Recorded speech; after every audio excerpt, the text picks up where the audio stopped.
Michel Pépé Balamou est en direct. Bonjour et bienvenue, monsieur le secrétaire général. Bonjour à Rissatou et bonjour à tes co-animateurs, à vos millions d'auditeurs et de téléspectateurs. Bienvenue. Alors, que se passe-t-il avec le concours qui doit être organisé pour faciliter, pour obtenir donc l'intégration de ces contractuels? Effectivement, nous avons coupé la poire en deux, comme dans toute négociation syndicale, il faut du gagnant-gagnant. Le gouvernement s'est arc-bouté autour du concours, mais en réalité, ce n'est pas du concours, mais c'est une évaluation, un recrutement au poste pour faire en sorte que ceux qui vont être déclarés admis ne soient pas des gens qui quittent Conakry pour aller à l'intérieur, mais des gens de la localité pour permettre à ces localités d'avoir des enseignants qui vont rester au poste. Parce que nous avons dit, si vous recrutez à Conakry, vous envoyez à l'intérieur, c'est que 2 mois, 3 mois après, on change et puis on négocie avec le proviseur, le DPE et le chargé des ressources humaines et on vient enseigner au privé ici ou dans les sociétés minières et autres. Donc c'est pourquoi nous avons accepté le principe du concours local, mais en intégrant dans ce concours local et la pratique en classe, c'est-à-dire la vérification des compétences didactiques, pédagogiques et académiques. Et le gouvernement a accepté le principe. Nous étions tout heureux. Et subitement hier, on nous dit qu'il faut impérativement procéder d'abord à un recensement biométrique via FUGAS, c'est-à-dire le fichier unique général de l'administration et des soldes. Et il faut soumettre ces anciens contractuels à ce recensement. Nous leur avons fait comprendre que déjà en janvier 2022, le ministre de l'administration du territoire avait sorti un communiqué invitant les anciens contracteurs à aller se faire payer. Et en lieu et place de la paye, c'était un recensement. Et tout cela était couronné par des calvaires et des activités pénibles, au point qu'aujourd'hui, nous ne pouvons pas avoir ce courage-là de dire aux enseignants contractuels et d'aller se soumettre à un recensement, d'autant plus que l'État leur doit des arriérés impayés, d'autant plus qu'ils s'attendent à un engagement. Et l'autre point qui coince, c'est au niveau de la date. Nous leur avons dit que nous ne sommes pas dans un fétichisme de date, mais le ministère utilisateur, c'est-à-dire le ministère de l'enseignement pré-universitaire et de la validation, a déjà manifesté sa volonté dans un courrier qu'il a adressé au ministère du Travail et de la Fonction publique, leur demandant de faire en sorte que ce recrutement soit fait au plus tard avant la rentrée des classes. Donc si le ministère demandeur utilisateur dit qu'il faut procéder au recrutement avant la rentrée des classes, alors que la fonction publique nous parle du mois de décembre, c'est-à-dire 3 mois après le recensement des contractuels, nous avons vu que de part et d'autre, il y a une volonté manifeste de vouloir faire perdurer les négociations. Est-ce que vous avez fait peur de vous faire berner, encore une fois, si je peux me le permettre? Oui, vous savez, c'est pourquoi d'ailleurs, un mois, on est d'abord sur les préalables. Pourquoi nous sommes dans les préalables, sur les préalables? C'est parce que le protocole en date du 7 avril 2022 n'a pas été respecté. Sinon, dans le protocole du 7 janvier 2022, il était dit d'organiser un concours fermé entre les contracteurs seulement en vue de leur engagement à la fonction publique. Donc ça, c'était fait. Et depuis 1 an et quelques, on allait passer directement à la plateforme revendicative de 2023. Donc c'est pourquoi nous avions dit qu'il n'est pas question d'aller vers d'autres revendications, d'autres négociations, d'autres signatures de protocole, tant que le président n'est pas appliqué dans son intégralité. Sinon, on signera 2, 3 protocoles, on sortira à la télé et faire une déclaration, les travailleurs seront contents, mais l'application sera défaut. Donc c'est pourquoi nous avons dit qu'il faut insister là-dessus et cela fait partie des impératifs catégoriques non négociables pour le mouvement syndical. Et c'est pourquoi nous avons quitté la table hier sans trouver une solution pour pouvoir signer ce procès verbal annonçant le recrutement des anciens contractuels à la fonction. Michel Pépé, Lincoln, permettez s'il vous plaît. Michel Pépé, dites-moi, aujourd'hui, les négociations achoppent par rapport à une question de biométrisation que le gouvernement veut, en tout cas, imposer à vous. Dites-nous, lorsque la paie a eu lieu récemment par rapport au M mois, par le ministère de l'administration territoriale et de la décentralisation, la liste sur laquelle la paie a été effectuée, est-ce que l'État peut, en tout cas, considérer cette liste comme étant une liste définitive des enseignants contractuels sur le terrain ou pas? Oui, vous savez, Lincoln, c'est pourquoi je vous disais qu'on a coupé la poire en deux. Nous leur avons dit que nous n'avons pas une liste à leur imposer. Ils ont déjà une liste avec eux. C'est la liste des payes. On a été sur le terrain, on a payé 17 468 enseignants contractuels communaux. On a recalé 1160 fictifs. Et on a trouvé sur le terrain 1273 enseignants contractuels qui, depuis 2018, sont en classe, mais qui n'étaient pas intégrés dans la liste de 18 628. Nous sommes venus, nous avons plaidé en leur faveur. Nous sommes repartis payer les 1278. Donc, quand vous associez 17 468 plus 1273, vous êtes dans une fourchette de 18 000 et quelques encore. Donc, en réalité, la liste là est déjà assainie. Nous leur avons dit, prenons cette liste-là et allons vers ce concours local qui va être organisé préfecture par préfecture en fonction des besoins exprimés par les autorités locales. Si vous prenez l'exemple de Gawal, par exemple, Gawal aujourd'hui, malgré le recrutement d'enseignants contractuels, Gawal a un manque de 320 enseignants au primaire. Donc, ce qui veut dire que les contracteurs de Gawal qui existent déjà sont favoris pour être recrutés, mais il faut aussi faire en sorte que l'excédent de 320 enseignants aussi soit trouvé. Donc, nous pensons que la liste là peut être toilettée et réactualisée, affichée école par école et permettre aux enseignants d'aller voir leur nom, corriger les anomalies et nous permettre d'aller vers ce concours local. Et l'autre problème aussi qui se pose, c'est au niveau de Conakry. Puisque Conakry aussi a déposé sa liste qui est au nombre de 3000 enseignants contractuels au niveau de Conakry. C'est la raison pour laquelle il y aura une assemblée générale aujourd'hui. Donc, il est question de travailler aussi sur cette liste, de voir les besoins en enseignants. Parce que beaucoup de directeurs communaux de l'éducation nous ont fait comprendre qu'il y a un besoin criard en enseignants au niveau de la région de Conakry. Donc, nous sommes en train de travailler à cela et nous avons convenu avec le gouvernement d'aller voir le ministre de l'enseignement pré-universitaire qui était en congé qui rentre bientôt pour voir comment créer ce besoin à Conakry et comment absorber cet effectif de Conakry par rapport aux besoins réels sur le terrain. Tout semble clair. Allez-y, Lincoln. Alors, camarade Pépé Balamou, moi j'ai une inquiétude. En principe, l'ouverture des classes, c'est en octobre. Les arriérés sont encore là, c'est pas payé. Et est-ce que les mêmes enseignants contractuels qui n'ont pas été payés pendant toute l'année vont reprendre les cours avec ces arriérés et en décembre, 2 mois après, on organise un concours? Comment tout cela pourrait se passer? Effectivement, c'est là le dilemme cornélien. Moi, j'appelle ça un dilemme cornélien. L'État a en face des arriérés qui n'a pas encore payé. Et de l'autre côté, il travaille à l'engagement. Nous pensons que c'est un manque de volonté. Vous savez, tous les régimes qui sont succédés en Guinée ont recruté dans l'armée des milliers de jeunes. Mais là, il n'y a pas de cri.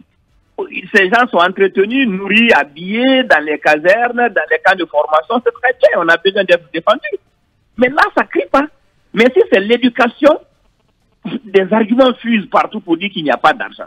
Mais si c'est pour recruter à la police, à la gendarmerie ou dans l'armée, ou même pour organiser des concerts. Sekouba, Alpha Condé, jusqu'à aujourd'hui, on recrute des milliers de jeunes dans l'armée. Là-bas, il n'y a pas de déficit d'argent, l'argent existe. Mais quand il s'agit de l'éducation, on crée tous les problèmes. C'est avant-hier que le Premier ministre a fait une sortie pour dire que les contractuels, les arriérés des contractuels vont être payés graduellement. Mais ça va être payé graduellement quand? Et ces gens-là sont déjà dans les villages. Qu'est-ce qu'ils vont avoir pour transport, pour rallier leur école? Voyez-vous? Donc, on ne résout pas le problème, on le déplace, on l'envenime.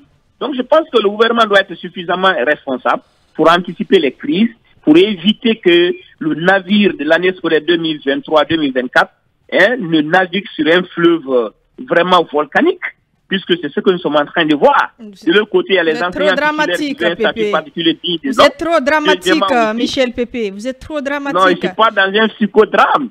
Je suis dans la prévision, je suis dans l'anticipation. Je suis celui-là qui est soucieux de la paix, de la stabilité dans nos concessions scolaires. Donc, en tant que partenaire social du gouvernement, je me dois de dire ma part de vérité pour éviter à ce que les concessions scolaires connaissent une certaine instabilité à l'ouverture des classes. Je pense que c'est une interpellation, c'est une alerte au-delà d'être un psychodrame, Marie Satou. Allez-y, c'est pour terminer. On a plusieurs fois senti, à chaque fois que le Premier ministre, chef du gouvernement, Dr Goumou, a voulu que le gouvernement règle certaines choses, on a vu qu'il est lui-même a décidé de prendre à bras le corps certains problèmes. Est-ce que vous sentez une volonté réelle chez les autorités de régler ce problème? Quelle concession majeure vous attendez du gouvernement pour régler définitivement la question des contractuels qui perdurent depuis plusieurs années? Nous sommes véritablement conscients que ce gouvernement n'est pas responsable de cet état de fait. Mais comme l'administration est une continuité, ils ont hérité d'une patate chaude qui se trouve entre leurs mains. Nous en sommes conscients. C'est pourquoi nous sommes très conciliants autour de la table. Nous avons fait des compromis en acceptant le concours local et qui, aujourd'hui, ne passe pas très bien chez les contractuels qui disent qu'ils ne veulent pas de concours, quelle que soit la forme organisée. Donc nous, déjà, de ce côté, nous prenons des balles perdues au niveau des contractuels qui ne sont pas d'accord sur le principe. Mais nous, en tant que négociateurs, diplomates au service des travailleurs, nous pensons que nous préférons prendre ces coups puisque nous savons que ça va dans leur avantage, d'autant plus qu'ils sont 18 000 et aujourd'hui, on a besoin de plus de 30 000 enseignants à recruter. Donc, si déjà, eux, ils sont minoritaires par rapport au déficit d'enseignants, ça veut dire que justement, c'est un strict minimum de contrôle qu'on va faire autour d'eux pour ne pas dire que ce n'est pas véritablement un concours dans le vrai sens du mot comme avant. Les résultats vont être proclamés dans les préfectures, corrigés par les enseignants titulaires ou des représentants de l'administration publique là-bas, et les résultats programmés de façon préfectorale et non nationale. Donc, ça montre à suffisance que de gros efforts sont déjà faits dans ce sens-là, mais la fixation de la date doit être une volonté manifeste du gouvernement pour nous permettre de sortir de cette crise. D'accord. Alors, que va-t-il se passer si jeudi prochain, le gouvernement ne vient pas avec une proposition de date? Non, vous savez, les bureaux exécutifs des centrales et fédérations syndicales ne sont pas des centres de prise de décision, mais d'exécution des décisions prises par la base. Donc, nous allons nous référer à la base. Et déjà, il y a une réunion des contracteurs aujourd'hui. Ils vont dire leur position par rapport à cette avancée. Et nous allons nous rencontrer la semaine prochaine à la Bourse du Travail. Et je pense que la nuit portera fruit et les couloirs de négociation se mettront en branle. Et les personnes ressources aussi apporteront leur contribution pour que d'ici jeudi, ça nous reste 3 à 4 jours. Je pense que les esprits vont s'apaiser. Et déjà que les 2 parties ou les 3 parties, patronat, gouvernement et syndicats, sont unanimes sur le principe de l'organisation d'un concours local et assorti de forme, comment on appelle là, d'évaluation en pratique des classes. Donc je pense que d'ici là, le gouvernement viendra avec une solution qui permettrait à toutes les parties de sortir de la tête haute. Mais si cela n'adviendra pas, il reviendra aux instances à la base centrales syndicales et à la base de décider de la poursuite à donner au mouvement. Allez-y, pour terminer cette fois-ci. Oui, pour terminer, monsieur Michel Pépé Balamou, ce n'est pas une question directe, mais je vous donne une information. En vous écoutant, j'ai l'impression que c'est juste cette partie de recensement aujourd'hui qui fait problème. Mais je vous informe que cette année, les fonctionnaires guinéens ont été recensés plus de 3 fois. Le dernier, là, est à Tancourt. Hier ou avant-hier, je me suis fait recenser. Alors, je ne vois pas de problème à cela. Dites aux anciens contractuels qu'aujourd'hui, c'est des pratiques que les nouvelles autorités ont commencé à mettre en place en Guinée. Acceptons-le et réglons ce problème. Parce que c'est des pères de famille, c'est des mères de famille qui en souffrent depuis des années, comme vous le dites. Je ne vois pas qu'aujourd'hui, pour une question de recensement, la dernière fois je me suis fait recenser, j'ai pris mes 4 doigts, j'ai pris les rectils des yeux, on a tout pris sur moi. Alors, acceptez de le faire. Il n'y a pas que fonctionnaires d'État, il n'y a pas que agents, même les directeurs. Les recensements aujourd'hui, c'est tous les travailleurs de la fonction publique. Et on en a fait, je dis, là c'est encore, on a fait déjà plus de 3 fois avec l'inspection générale du travail. Acceptez-le, je vous en prie, pour qu'on sorte de ce problème. Allez-y, monsieur Balamou, pour clore. Bien, pour clore, Harissatou, je pense qu'il ne comprend pas très bien l'étape de la négociation. On n'a même pas commencé la négociation des préalables. l'accord du 7 avril 2022 est antérieur à FUGAS. FUGAS, ce sont des fonctionnaires. Donc, le protocole d'accord disait clairement que les parties s'accordent à recruter les enseignants contractuels par voie de concours fermé. Donc, il n'était nullement écrit après avoir effectué un recensement biométrique. Or, en droit, on dit les conventions légalement formées tiennent de loi à ceux qui les ont formés. Donc, pourquoi à la dernière minute, on sortira des astuces pour nous envoyer vers le dilatoire et dire que ce recensement doit être en amont, le processus il doit être opéré avant que l'on ne procède au recrutement ou à l'organisation du concours. Ils ne sont pas encore fonctionnaires. On dit fichier général de l'administration et de soldes. Donc, ils ne sont pas fonctionnaires, ils n'ont pas de matricule. Sur quelle base on va les mettre dans le même camp que les fonctionnaires? S'il vous plaît. On vous a donc... On vous a bien... Nous pensons qu'on peut les recenser autrement. En finissant d'abord avec les arriérés, les 6 mois d'arriérés et les 3 mois de vacances, ça fait 9 mois, on paye ça. Quand ils seront dans une disposition de bien-être psychosocial, leur permettant de se déplacer, de payer leur loyer. Ils ne vont pas bien psychologiquement, les enseignants contractuels. Ils ne vont pas bien psychologiquement. C'est important de le rappeler. Parler de ça. Mais quelqu'un qui n'a pas un franc, qui ne sait même pas comment se déplacer, qui meurt de faim, au lieu de lui rembourser ton argent, tu viens sortir un autre élément qui ne fait pas partie du protocole ni du contrat signé avec lui pour dire maintenant là, je dois te recenser. Alors qu'un premier recensement avait échoué. Nous, ce n'est pas le souci d'assainir la liste qu'ils nous posent. Nous sommes pour l'assainissement du fichier. Nous les félicitons pour ça. Mais il ne faut pas créer là où ça n'existe pas. Ce sont des contrats qui n'ont même pas de matriculation. Rassuré, donc on a bien compris l'essentiel donc du message. Grand merci à vous, Michel Pepe Balamou, pour la disponibilité habituelle. On l'a écouté.